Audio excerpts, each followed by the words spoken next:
In this video, we review 5 interesting and lore-rich starts in Elder Kings 2, with ties to the mainline games from Morrowind to Elder Scrolls Online.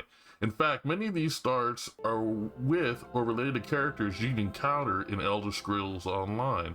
So let's dive right in and look at 5 interesting starts in Elder Kings 2, plus a bonus decut at the end.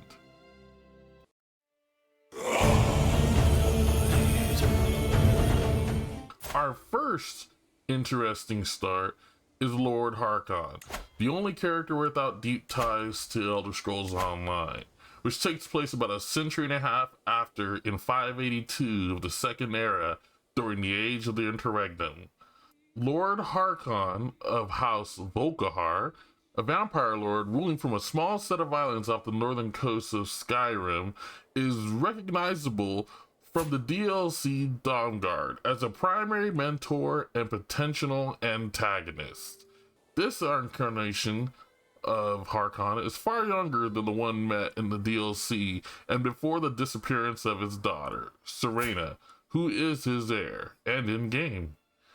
He's the vampire in service of Moloch Ball, along with his wife and daughter. Actually, his wife follows the ideal masters, but that's neither here nor there.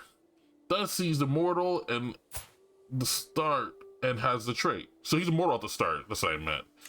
As of the current version of Elder Kings, version 0.9.3, there is no in-game method to achieve vampirism that I'm aware of.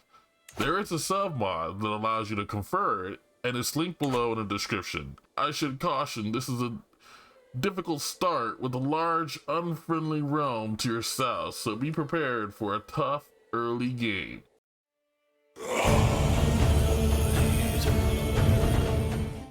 So next on our list is Lord Mannimarco, the King of Worms, a major character from Elder Scrolls universe and one of the primary antagonists of Elder Scrolls Online in the base campaign.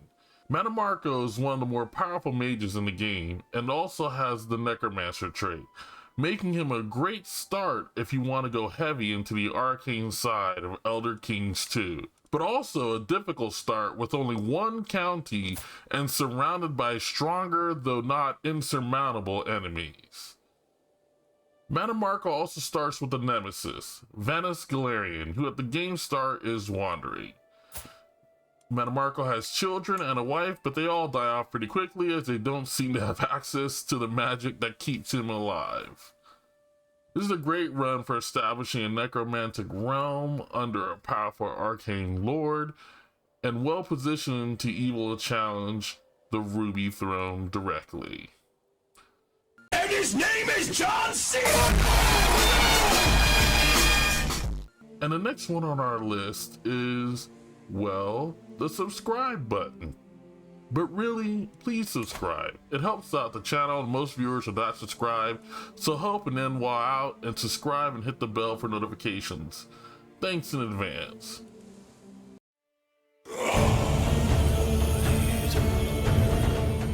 Now, our real next interesting start is Grand Admiral Velehk of the Heartless Horde. This is one of the few Jamora on the map that is playable, perhaps the only one, but don't quote me on that. He's a pirate lord, which is odd for Jamoras. They have no real use for wealth and trinkets, but they seem to enjoy the profession as they can be encountered in both Elder Scrolls Online at the Dark Anchors and Skyrim as part of a quest line attached to the Mages Guild. In Elder Kings 2, Jamora cannot have children, so keep that in mind. And your holding is not your religion or culture. But you can raid and get enormously rich if one enjoys the pirating lifestyle.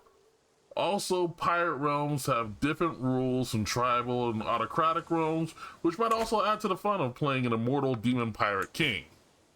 What do I know?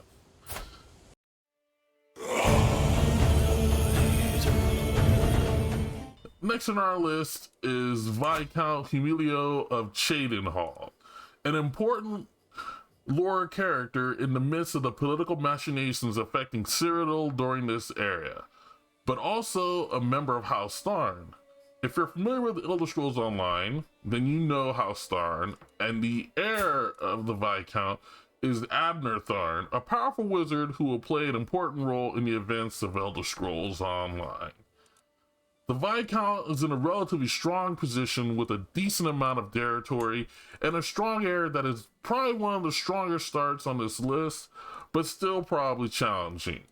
He's a vassal, which gives him some protection and allows him a chance to get strong internally before taking power for himself, if that's the route you choose. Also, this puts the player at the heart of Tamriel politics for the battle for control of Cyrodiil and the fate of the Shattered Empire itself.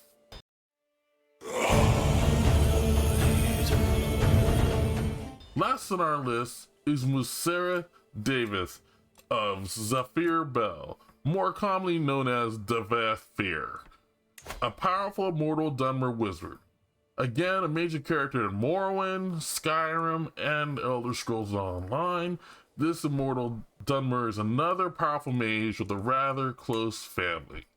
His daughters are basically clones of himself that satisfy his needs and serve him as both counselors and partners.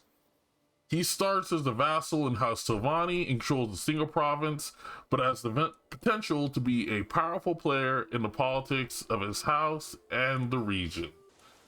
So that's it. 5 interesting lore-rich starts. But yeah, I've come this far. I have one more, a deep cut that is tied to the Orsinium DLC for Elder Scrolls Online, one of my favorite expansions. Let me introduce you to High Chieftain Garathmerk of the Faran tribe, ancestor of Bazrug Grofaran, a major character in the DLC, and his vassals, the ancestor of King Kurag Gro Bagrak, the king of Orsinium during the Elder Scrolls Online era. Neither is super great, but I did find the connection interesting. So that's it. If you enjoyed this video, a like and subscribe would be awesome. Otherwise, peace. I'm out.